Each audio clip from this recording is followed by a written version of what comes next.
Good evening, everyone. I'm Don Crafton, Interim Director of the Nunavik Institute, and again, I would like to welcome you to our regular series of screenings of contemporary films on and from European subjects and topics and auteurs and actors and everything European. That's what the Nunavik is all about. And tonight we are indeed fortunate to have as our guest presenter Virginia Wright Wexman, Professor Emerita from University of Illinois, Chicago. And just very briefly, Professor Wexman was a graduate of the University of Chicago. She is well known for a variety of publications on such topics as the creation of the Hollywood couple, the Western genre, various auteur studies, but also the whole idea of the movie director as a Hollywood institution.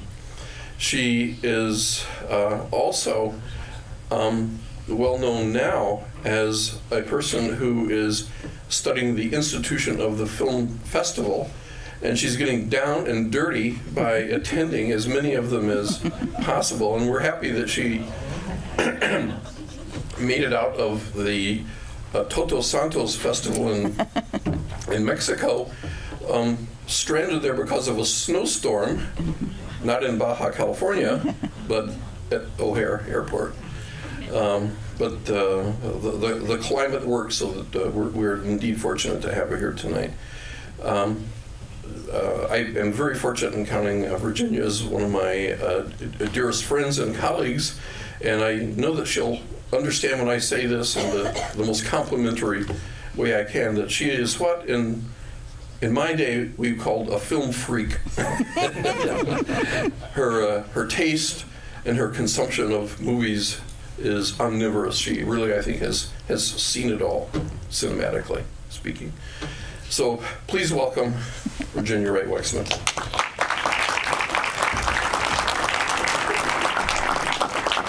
Thank you so much, Don. I really appreciate that introduction, and I'm so happy to be here in South Bend. I've never been here before, and I got a little tour of the campus. I come from an urban campus, and to see a campus that is so much of what you think of as a college, and looking so much a place one wants to be at home in it was quite a treat for me. And I think you will have quite a treat ahead of you tonight.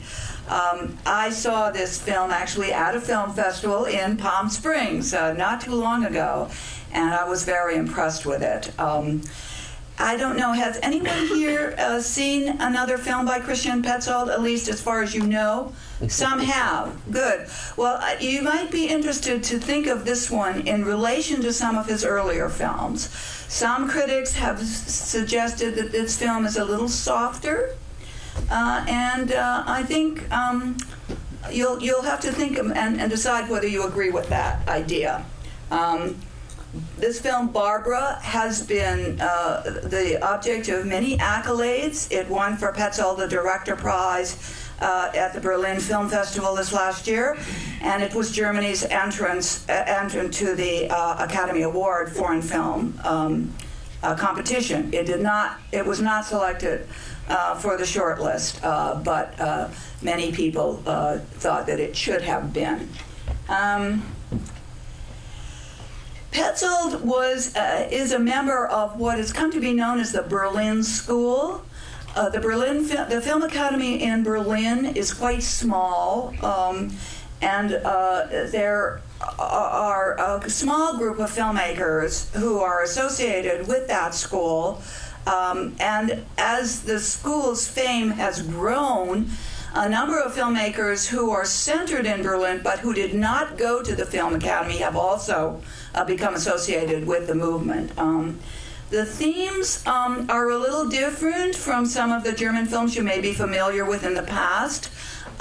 These are films that tend to be very character-centered. They tend to be rather slow-moving, concerned with the quotidian, the everyday.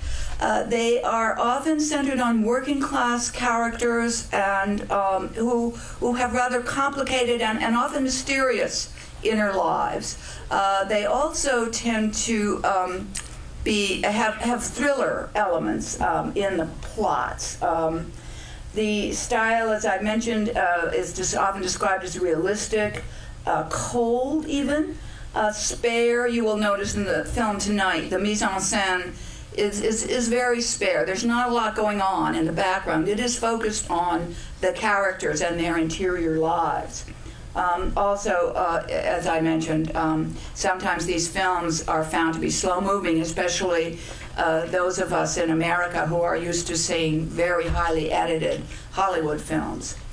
I want to mention, first of all, a teacher at the Berlin Academy, Harun Farocki, who actually was kicked out of the Film Academy in the 80s. He didn't get to finish, but he became an experimental filmmaker and returned to the Academy later on to teach these now directors, the cineast students in the school, and has had a profound influence on their work. Now, the work of Christian Petzold and the other members of the Berlin School is a little different from that of Farocki. Farocki is quite a radical character. He makes avant-garde films. He is very Marxist, but he has had a profound influence on these younger filmmakers, and I think it's important to keep that in mind. The two other major figures of the Berlin School who actually went to the Berlin Academy are Angela Schanleck and Thomas Arslan. Has anybody here seen Marseille or Dealer? No, these are lesser-known films. Petzold really is the celebrity among this group, thus far, anyway. But these, you see by the images there, that these are very character-driven. Marseille is about a young woman photographer of very minimal means who takes her young child to live in Marseille. She's a German and feels very uprooted there. Dealer is about a Turkish immigrant who is a drug dealer and trying to get his life back on track. So these are the kind of subjects that these filmmakers like to deal with. The major figure, as I mentioned, is Christian Petzold. His key collaborators, I would say the two key ones are Farocki, whom I mentioned, and also his main actress, Nina Haas. The first film that Farocki collaborated on with Petzold was The State I Am In, which is about a young teenager who is the daughter of members of the Baader Meinhof group, the German radical political radicals of the 70s, and she is trying to get her life together and begin a love affair. Farocki also has a credit on a screenwriting credit on Ghost or Gespenster from 2005 about a young orphan who forms an attachment to another kind of drifter, young drifter kind of woman. again, these very character-driven films. And Feroki also has a writing credit on Barbara, the film we are going to see. But it would minimize his influence to just cite the films on which he has credit, because, in fact, Petzold discusses every film with Feroki as he is writing the screenplay and in the process of production. So Feroki has a profound influence on these films. Nina Haas is the actress who has come to be identified with Petzold. She is often called his muse. You will see from these films that she is very adaptable. She looks different. She's actually a natural blonde, but in Yella and Wolfsburg she is brunette. And she plays very different characters. And most of Petzold's films are named for characters. So she is really in the center of these films, and her character is a very complex one. Some of Petzold's main films are work. This picture on the left, I could not get it any clearer, but has anyone seen Jericho here? Yeah, this is where he's working in the vegetable picking, and this is a machine. They are lying on the machine, and they have to lean down and pick the vegetables. I mean, Petzold is very concerned with this kind of menial labor as one kind of work that many people have to do today. This is a different kind of work in Yella, the realm of high finance. Here's Nina Haas again, negotiating with this kind of corporate raider type of person. So very much involved with different kinds of work, and he has said that people's identity is so tied up with work, and yet work is very rarely dealt with in any serious way in cinema. Another theme that he keeps returning to is the theme of East and West Germany. This is a film. His films up until Barbara have all been contemporary films. Barbara is set in East Germany in 1980.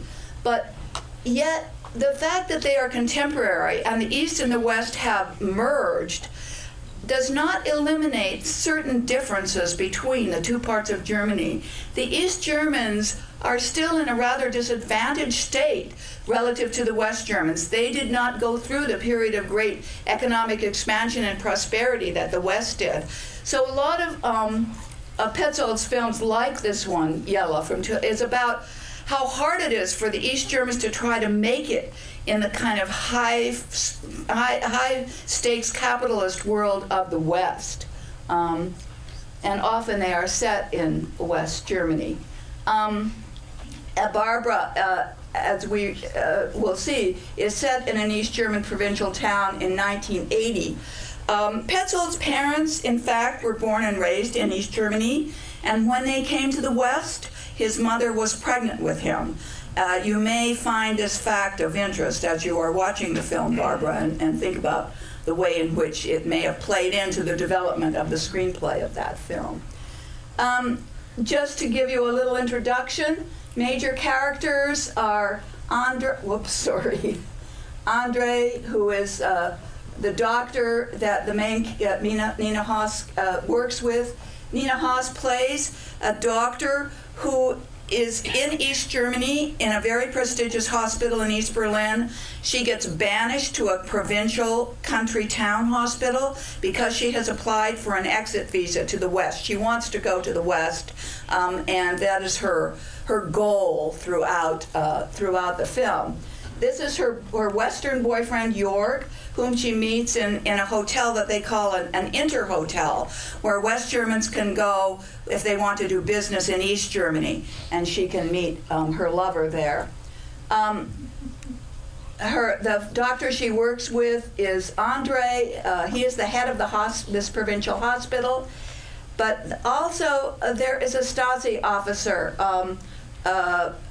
called Klaus, who is very much behind the scenes an important figure in the film, and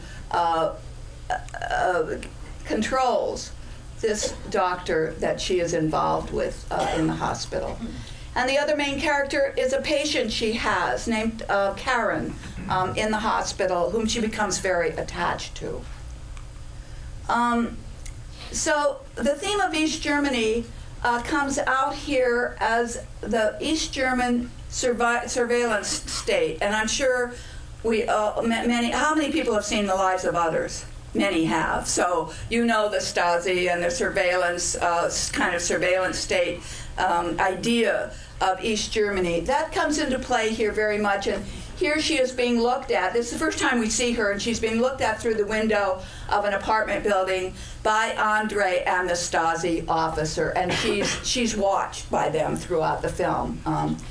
It's interesting in that context that the story she decides to read to her favorite patient, Karen, is Huckleberry Finn, a story about a social outsider who is not hemmed in by the society, who lives on the river, who really decides in the end to be apart from society because she feels so alienated from the society she is in.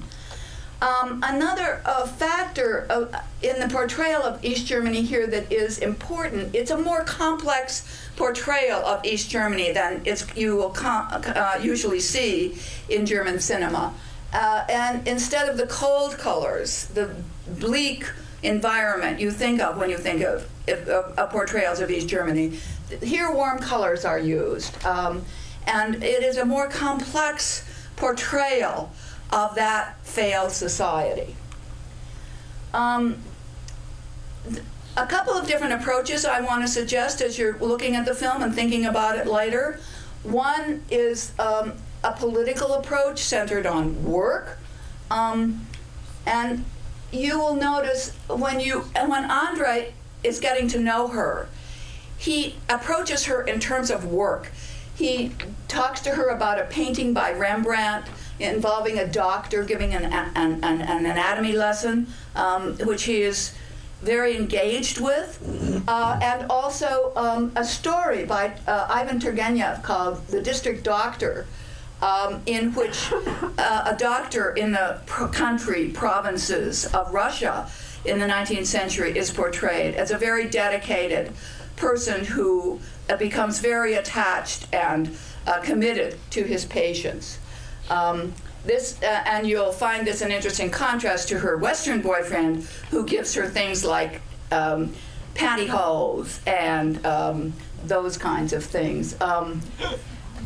Her patient, Karen, is another aspect of her work. A girl who is very much in need, both psychologically and physically. She has terrible problems, and that becomes a central theme of the film. I also want to suggest, this is not really suggested in any of the critical literature out there on Barbara, but you may want to think about a feminist aspect to the film. In terms of West and East Germany and the society, you notice that Barbara here, she has the blue eyeshadow, and this is something you never see Nina Haas wear in any other film. But she is kind of a Western, she wants to be a Western woman. And you will notice that there's a very interesting conversation that takes place between Barbara and another woman in the Inter Hotel about what it's like to be a woman in the West and why you would want to be like that. You would be a consumer. You would be, her Western boyfriend tells her she wouldn't have to work. Whereas when Andre woos her, he really appeals to her identity as a worker and her concern about her patients and her work. And this has a lot of weight with her, and it is a kind of in a certain way, a feminist theme that is at play here also. Okay, that is by way of introduction to the film. I do hope you enjoy it. Thank you very much.